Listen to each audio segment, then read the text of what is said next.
कबीर साखी, साखी का मतलब होता है संतों का वाणी। ऐसी वाणी बोलिए मन का आपा खोई, अपना तन शीतल करे औरन को सुख होई। देखो, वाणी का मतलब होता है वाणी, आपा का मतलब होता है अहंकार, शीतल का मतलब होता है अच्छा या ठंडा, औरन का मतलब होता है दूसरों को। कबीर दास जी कहते हैं कि हमें अपने मन के अहंकार को त्याग कर ऐसी वाणी बोलनी चाहिए जिसे हमें तो अच्छा लगे ही साथ दूसरों को भी सुख होवे, मतलब दूसरों को भी हमारी बातें सुन के अच्छा लगे। कस्तूरी कुंडली बसे मृग ढूंढे बन माही, ऐसे घटी घटी राम है दुनिया देखे नाही। देखो, कुंडली का मतलब होता है नाभि, मृग का मतलब हिरन, बन मतलब वन, घटी घटी का मतलब होता है कण कण में।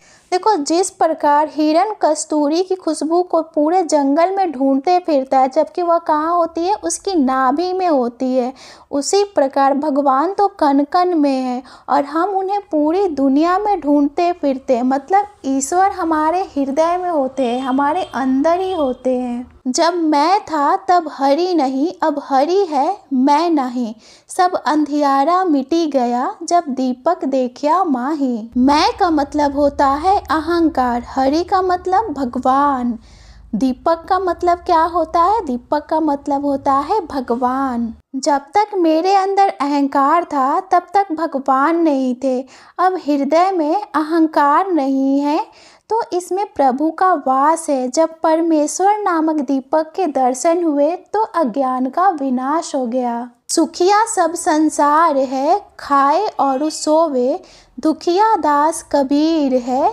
जागे और रोवे। देखो, सुखिया का मतलब होता है सुखी, खाए मतलब खाता है, और मतलब और, सोवे मतलब सोता है, दुखिया मतलब जो दुखी है, जागे मतलब जागता है, और मतलब और होता है, और रोवे मतलब रोता है। कबीर दास जी कहते हैं कि संसार के सारे लोग सुखी हैं, वे बस खाते हैं और सोते हैं, उनको लगता है यही जीवन है, लेकिन यह जीवन नहीं है। असली जीवन तो प्रभु की प्राप्ति है। यहाँ दुखी सिर्फ कौन है, कबीर जी हैं। वह प्रभु को पाने की तलाश में क्या कर रहे हैं, पाने की आशा में हमेशा जगते रहते हैं और रोते रहते हैं कि उन्हें प्रभु कब मिलेंगे। बीरा भुवंगम तन बसे मंत्र न लागे कोई, राम वियोगी ना जीवे जीवे तो बौरा होई। देखो, बीरा का मतलब क्या होता है, बीरा का मतलब होता है बिछड़ना, भुवंगम का मतलब होता है सांप, वियोगी का मतलब होता है बिछड़ना, और बौरा का मतलब क्या हो जाता है, पागल होना। देखो, अपनों से बिछड़ने पे जैसे क्या होता है, बहुत ज़्यादा दुख होता है, सांप लौटने लगता है और उसका कोई भी किसी भी प्रकार का इलाज का कोई असर नहीं होता है। ठीक उसी प्रकार ईश्वर के वियोग से मनुष्य जीवित नहीं रह सकता, और अगर वो रह भी जाता है जीवित तो वो क्या हो जाता है, पागल सा हो जाता है, बौरा जाता है, मतलब पागल सा हो जाता है। निंदक नेरा राखिए आंगनी कुटी बंधाई, बिन साबन पानी बिना निर्मल करे सुभाई। नेरा का मतलब क्या होता है, पास में, राखिए मतलब रखना, आंगनी मतलब आंगन, कुटी मतलब घर, बंधाई मतलब बनाना, बिन साबन मतलब साबुन, और पानी मतलब पानी। निर्मल मतलब क्या हुआ, निर्मल मतलब साफ करना हुआ, और सुभाई का मतलब होता है स्वभाव। देखो, कबीर दास जी कहते हैं कि हमें हमेशा निंदा करने वाले व्यक्ति को अपने पास रखना चाहिए, हो सके तो अपने आंगन में उनके लिए घर बनवा लेना चाहिए।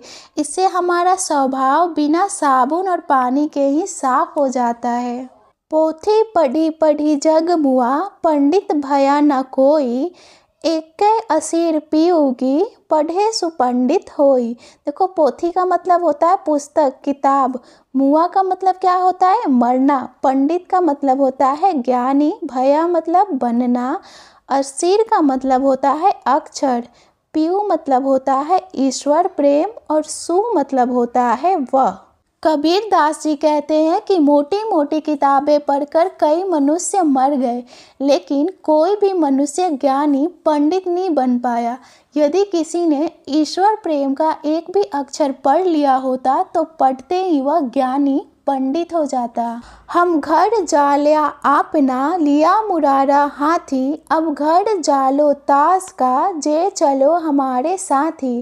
देखो, घर का मतलब होता है मोह माया रूपी घर, जालिया का मतलब होता है जलाया, आपना का मतलब होता है अपना, मुरारा का मतलब होता है ज्ञान की मशाल, और हाथी का मतलब होता है हाथ, और ताश का मतलब होता है उसका। कबीर दास जी कहते हैं कि मैंने अपने मोह माया रूपी घर को जला दिया है और ज्ञान की मशाल को अपने हाथों में ले लिया है। अब उसका घर जलाएंगे जो मोह माया से मुक्त होकर ज्ञान प्राप्त करना चाहता है।